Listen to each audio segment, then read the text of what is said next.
வணக்கம் யோகி பாபுஜி. வணக்கம் வினேஷ் சார், சொல்லுங்கள். ஒன்றும் இல்லை, இப்போ நான் ஒரு 3 வருஷம் முன்னாடி உங்களை வந்து பார்த்துட்டு நான் ஒரு கதை சொல்லியிருக்கீங்க.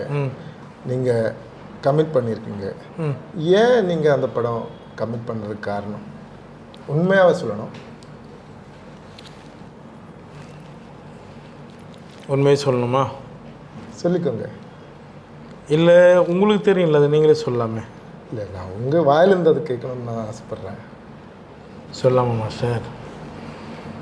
இல்லை, வினேஷ் முதல்ல ஒரு நல்ல மனிதர், நல்ல நண்பர்.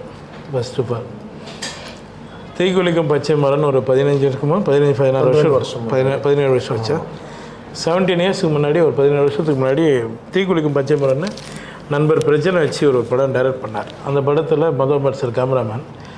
அதில் நான் வந்து ஒரு சின்ன ரோல் பண்ணேன். ஞாபகம் இருக்குங்களா? இருக்கு. ஒரு சின்ன ரோல் பண்ணும்போது அந்த படத்தில் எம்எஸ் பாஸ்கர் எல்லாருக்கும் அண்ணா காம்பினேஷன்லாம் பண்ணோம். அந்த படத்தில் உங்களால் எனக்கு ஒரு பெரிய ஒரு விஷயம் பண்ண முடியல. ஆனால் ஒரு ஃப்ரெண்ட் ரோலாக நீங்கள் கொடுத்தீங்க. அதுக்கப்புறம் அந்த படம் முடிஞ்சது. அதுக்கப்புறம் என்ன நடந்தது உங்களுக்கும் தெரியும். நீங்கள் போராடி தான் அந்த படத்தை ஸ்டார்ட் பண்ணி வெளியே கொண்டு வந்தீங்க. சரியான தேட்டருக்கு அமையலை அப்படின்னு சொல்லி அந்த டைமில் உங்களுக்கு அது ஒரு சின்ன ஒரு படம், நல்ல படம்.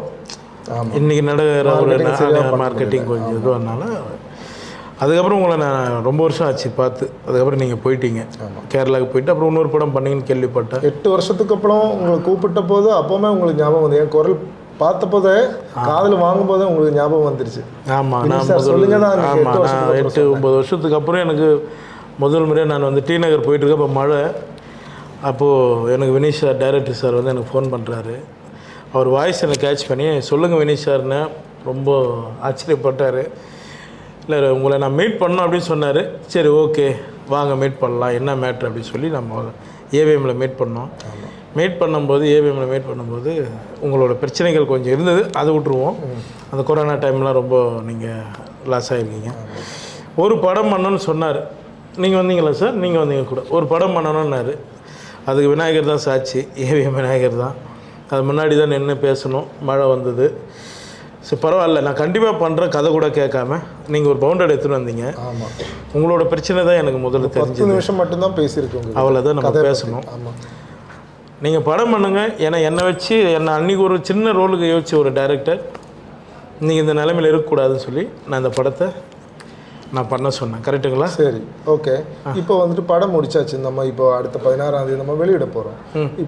இப்போ உங்களுக்கு என்ன தோணுது? படம் முடித்த பிறகு இந்த படத்தோட கேரக்டர் பற்றி, இந்த படத்தோட ஸ்கிரிப்டை பற்றி, கதையை பற்றி இப்போ உங்களுக்கு என்ன தோணுது? எனக்கு நீங்கள் ஓப்பனாக சொல்ல போனால், நான் கதையை உங்ககிட்ட கேட்கல. கரெக்டாக அப்போ கேட்டதே கிடையாது. கதையை நான் கேட்கல. ஏன்னா உங்களுக்கு தெரியும், இவருக்காக நான் இந்த படத்தை நான் பண்ணேன். அது கதையோட இது வலுவும் எனக்கு தெரியாது. பட் ஆனால் நான் படம் பார்த்துட்டேன். இவர் தப்பிச்சாருன்னா போதும். அதுதான் எனக்கு. டைரக்டரும் ப்ரொடியூசரும் 2 பேரும் சேஃப் ஆகிட்டாங்கன்னா எனக்கு அது போகணுன்னு நான் ஆசைப்பட்டேன். இந்த படத்தில் அது இருக்குது. கண்டிப்பாக அந்த படம் உங்களுக்கு சக்ஸஸ் கொடுத்துருவோன்னு எனக்கு நான் பார்த்ததுக்கப்புறம் நான் நம்பிக்கை வந்துடுச்சு. சரி, ரொம்ப நன்றி. அதே மாதிரி நீங்கள் இந்த படத்தில் உங்களுக்கு ரொம்ப பிடிச்ச, கொஞ்சம் உங்களுக்கு ரிலேட் ஆய, மென்டலி ரிலேட் ஆய, சென்டிமெண்ட்லி இன்வால்வ் ஆய சீன் என்னன்னு கேட்டிங்கன்னா அதை பற்றி ஏதாச்சும் சொல்ல முடியும்? அது அந்த பொண்ணோட, ஒரு சின்ன பொண்ணோட கேரக்டர் ஒன்று நம்ம. சரி, சஸ்பென்ஸ் இல்லைங்களா அது? ஆமாம், அந்த இடம் எனக்கு ரொம்ப, ஏன்னா இன்றைக்கி இருக்கிற காலகட்டத்துக்கு எந்த காலகட்டத்திலுமே அது நடந்துகிட்ருக்கு. அது இதுக்கு எல்லாம் நம்ம கொஞ்சம் தெளிவாக சொல்லியிருக்கிறோம். அந்த இடம் எனக்கு கனெக்ட் ஆகிடுச்சு. சரி, கண்டிப்பாக அதுதான் நம்ம கருவாக ஆரம்பிச்சிருக்கிறோம். சரி, அது எனக்கு ரொம்ப பிடிச்சிருந்தது. சரி, நம்ம படத்தில் வந்துட்டு முக்கியமான 2 பேர் இருந்தாங்க. ஒன்று வந்துட்டு நம்ம ப்ரொடியூசர் சாக்கிர் அலி. ஆமாம். அதே மாதிரி வந்துட்டு இன்னொன்று ஃபேமஸ் கேமராமேன் மது அம்பாட். அவரை பற்றி 2 வார்த்தை சொல்ல முடியுமா? எனக்கு முதல்ல ப்ரொடியூசரை பற்றி சொல்லிடுறோம். ப்ரொடியூசர் மாதிரி நம்மகிட்ட பழகலை. திடீர்னு சீவலஸ் போட்டு வந்து நிற்கிறாரு. என்ன சார் ஜிம்மு போய் வரீங்களான்னு கேட்டேன். ஏங்க இந்த படத்தில் நடிக்கிறேங்க, உங்களையும் உள்ளையா அப்படின்னு பார்த்தா குழந்த மாதிரி நடிச்சிருந்தார் மாஸ்டர். அவர் அதில் வந்து இப்படி நிற்கணுமா, அப்படி நிற்கணுமா, நீங்கள் முதல்ல ப்ரொடியூசராக கெத்தானே இல்லையா அப்படின்ற நிலைமையில் இருந்தார். முதல்ல ரொம்ப நல்ல ப்ரொடியூசர். ரொம்ப கடினமாக முயற்சி தான் அவர் பணம் போட்டு இந்த படம் பண்ணியிருக்காங்க. ஏன்னா இந்த படத்தில் ஓப்பனாக சொல்ல போனால் ரொம்ப ஒவ்வொரு முறையும் அவங்க வந்து கஷ்டப்பட்டு தான் இந்த படத்தை முடித்தாங்க. நான் டேட்டு கொடுக்குறேன்னும் போது கூட அவங்களோட சுச்சுவேஷன், அவங்க வரும்போது நான் வேறு ஒருத்தர் இருப்பேன். ஒரு விதமாக இந்த படத்தை நாங்கள் முடித்தோம். இவரை வந்து ப்ரொடியூசர் சார், நீங்கள் இதிலேருந்து நீங்கள் இன்னும் நிறைய படம் பண்ணணும் சார். அதை தாண்டி இன்னொரு விஷயம், நீங்கள் எவ்வளோ வருஷமாக நீங்கள் காமெடி ரோலாக பண்ணிகிட்டு இருக்கு. அதுலேருந்து நடுவில் கொஞ்சம் சீரியஸ் ரோல்ஸ் எல்லாமே பண்ணியிருக்கு. ஆனால் எனக்கு தோணுது ஆஸ் அ டைரக்டர் மட்டும் இல்லை, ஒரு ரசிகனாக நான் சொல்கிறேன், இங்கே என்டர்லி டிஃப்ரெண்ட்டான ஒரு ஜானர் நீங்கள் பண்ண போகிற ஒரு த்ரில்லருங்கிற மாதிரி. அதை பற்றி உங்களுக்கு என்ன தோணுது? எனக்கு அது புதுசாக தான் சார் இருந்தது. எனக்கு இது வந்து இந்த படம் வந்து எனக்கு புதுசாக தான் இருந்தது. நிறைய பேர் இதோட டீசர்லாம் பார்த்து என்ன கேட்டாங்க, என்ன படம் வந்து தெரில, நீங்கள் எந்த இடத்துலையுமே உங்கள் ஃபேஸ் வந்து ஸ்மைலே இல்லாமல் இருக்குது அப்படின்னு கேட்டாங்க. இல்லை சார், டைரக்டர் அப்படி யூஸ் பண்ணிட்டாங்க. இப்போ மண்டேலா கூட பார்த்தீங்கன்னா மண்டேலா படம் சில படம் பண்ணியிருப்போம், அந்த சீரிஸ் படம் ஏதாவது ஒரு இடத்துல ஸ்மைல் வர அளவுக்கு இருக்கும். இதில் எந்த இடத்துலையுமே இல்லை. அப்போ அது ஒரு உங்கள் கையில் தான் இருக்குது. நீங்கள் தான் அதை மாற்றி விட்டு ஒன்றும் தெரியாத மாதிரி என்ன கேள்வி கேட்டால் நான் எப்படி பதில் சொல்ல முடியும்? ஓகே, இனி இப்போ வந்துட்டு கடைசி கேள்வி ஒன்றும் இல்லை. இப்போ வந்துட்டு நம்ம 16ஆம் தேதி படம் ரிலீஸ் பண்ண போகிறோம்.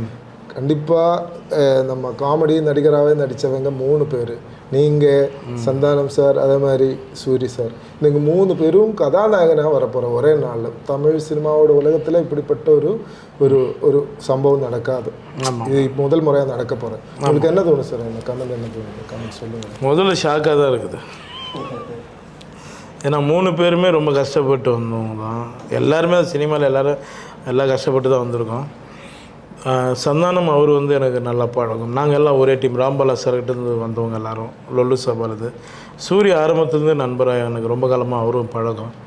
இப்போ அவங்க எல்லாருமே வந்து இப்போ சூரிய ஒரு கேரக்டராக வராரு, ஒரு மாமன் ஒரு படத்தில், சந்தானம் டிடின்னு ஒரு இதில் வராரு. 2 பேருமே காமெடியாக கமர்ஷியலாக வராங்க. நம்ம மட்டும்தான் ரொம்ப சீரியஸாக வரும். அது கொஞ்சம் லைட்டாக தட்டுது. மதுரம்பட் சார் வந்து அந்த தீக்குளிக்கும் பச்சை மரத்துலேயே அவர் தான் ஒர்க் பண்ணார். அவர் தான் சார் ஒர்க் பண்ணார். மிகப்பெரிய கேமராமேன். அவர் அடுத்து இன்னொரு படமும் கேட்டுட்ருக்காரு என்கிட்ட. உங்கள்கிட்ட சொன்னாரானு தெரில, இன்னொரு படம் பண்ணலான்னு சொல்லிகிட்ருக்காரு. சீக்கிரம் அவர் கூட ஒர்க் பண்ணணும்னு ஆசைப்பட்றேன் சார். என்றைக்கும் உங்களோட கேமராவில் நாங்கள் இருக்கணும் சார். நன்றி சார். ஒரு நண்பனாக நான் உங்களை பற்றி நினச்சேன். என்னென்னா 12-13 வருஷம் முன்னாடி நீங்கள் ஒரு ஜூனியர் ஆர்டிஸ்டாக என் முன்னாடி வந்திருக்கீங்க. ஆனால் இப்போ எல்லாமே இப்போ நீங்கள் வேறு லெவலாக மாறிட்டீங்க. தமிழ் உலகத்துக்கு இல்லை இந்தியன் சினிமா உலகத்துக்கு நீங்கள் என்டையர்லி டிஃப்ரெண்ட்டான ஒரு நடிகனாகவே நீங்கள் நிற்கிறீங்க. அந்த சூழ்நிலையில் இருக்கும்போது கூட பழைய ஆட்களை எவ்வளோ கஷ்டப்பட்டாலும் சரி, அவங்கள ஏதாச்சும் ஒன்று சப்போர்ட் பண்ணி அவங்க ஹெல்ப் பண்ணணுங்கிற ஒரு முடிவு இருக்குல்ல, அது எல்லோருக்கும் வராது. ஒரு கலாகாரனா அந்த மனசு இவங்களுக்கு இருக்குது. அது ஒரு பெரிய விஷயம். அது ஒன்று. ரெண்டாவது வந்து பார்த்திங்கன்னா, இவர் எப்போவுமே ஆன் த ஸ்பாட்டில், இப்போது நம்ம ஸ்கிரிப்ட் வைஸ் ஏதாச்சும் ஒரு இம்ப்ரவைசிங் தேவையாக இருந்துச்சுன்னா கூட ஆன் த ஸ்பாட்டில் எனக்கு நிறைய சப்போர்ட் பண்ணியிருக்கேன். சீக்வன்ஸாகவே ஒரு அப்படி பண்ணணும் இப்படி பண்ணணும் சொல்லும்போது, இல்லை என்னால் பண்ண முடியாதுங்கிற வார்த்தை இது வரைக்கும் இவரோட வாயிலேருந்து வரல. அப்புறம் இப்போ ப்ரமோஷன் சம்மந்தப்பட்ட விஷயம், இவர் நம்ம படத்தில் கதாநாயகனாக நீங்கள் நடிச்சிருக்கீங்க. நான் கேட்கும்போது எல்லாமே நீங்கள் கரெக்டாக வந்திருக்கீங்க.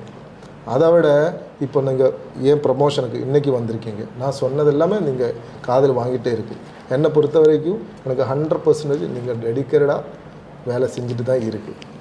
இதுதான் என்னோடய ஒப்பீனியன். நன்றி நன்றி நன்றி.